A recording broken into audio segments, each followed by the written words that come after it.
Hi Year 5, welcome to today's writing lesson. Today we're going to be practicing our sentence types and we're going to focus on the Alan Peat sentence type, the 3ED sentence. And we've done loads of these sentence types in school. We practice them so that it makes our writing really interesting. So today I just want you to have a quick look at the words on the board, and you've been provided with a word bank as well at home, so you can use those to help you if you're finding it difficult to think of these words. And we're going to start off with the image that I'm going to put on screen now. Now this image is actually a picture of me when I was in year 6. It was my last day at primary school. So I'm going to think of 3 words to start with, 3 adjectives that end in ED to describe how I was feeling in this picture. So I'm going to start off with the word relieved. So I need to start my sentence with a capital letter and make sure that I leave a comma after it. Relieved, excited. And Cedar, remember from our class conferencing sessions how to spell excited. Some of us write exited a lot, don't we? So let's make sure we include that C. Relieved, excited, pleased. The girls set off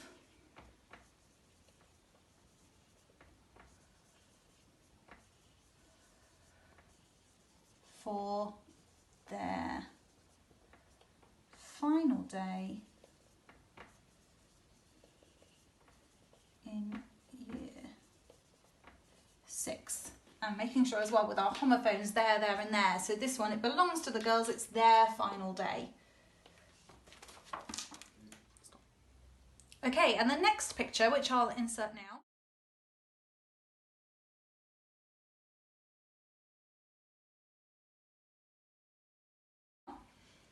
is actually a familiar face. This is actually Mrs. Swinburne when she was a child, and you can see on her lamp that there's a monkey on her lamp. I'm not quite sure where she was, but we're going to use this to help me write a sentence today. So again, think about those ED words, maybe look at your sheet at home and perhaps pause the video and try and write one yourself. How do you think she was feeling in this moment? Or perhaps you could even write it from the monkey's point of view and maybe make the reader feel a bit of empathy for him at this point.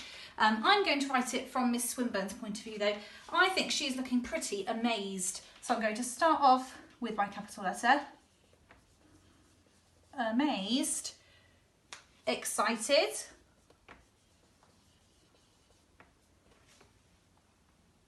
And fascinated.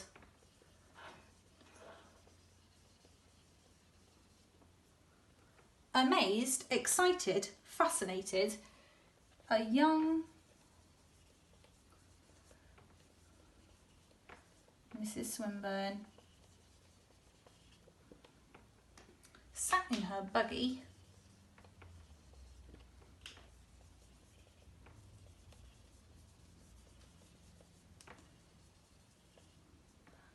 with a monkey on her lap.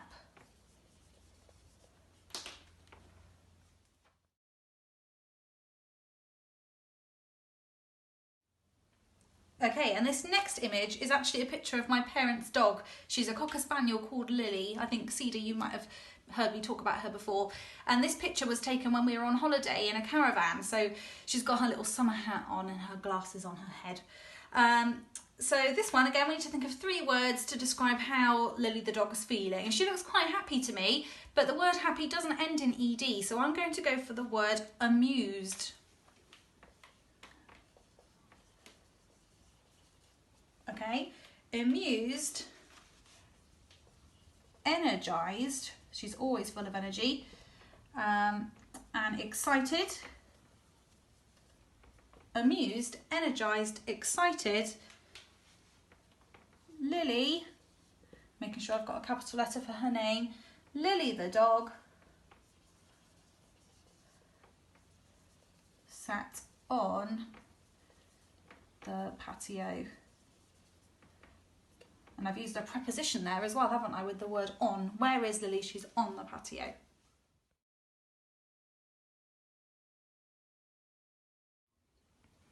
Okay, and this next image is also from Mrs. Swinburne.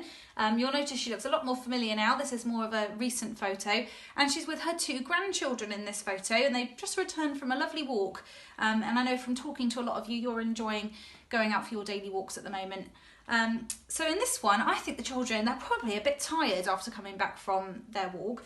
But tired is a bit of a boring word. I'm in year 5 now. I'm going to try and use kind of a more challenging word. I'm going to go for the word exhausted. And this is quite a tricky spelling as well, this one. So remembering to start with a capital letter. Exhausted, comma, relaxed,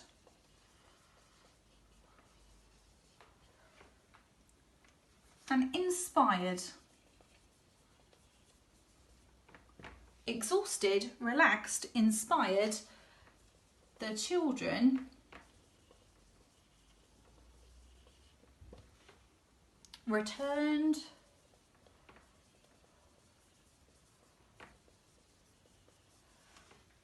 home from a walk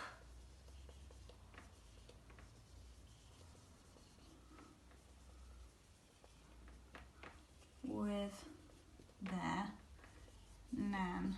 And I've left a gap there. I'm just going to have to think about an adjective I could try and include there to describe their nan. And I'm going to say their loving nan.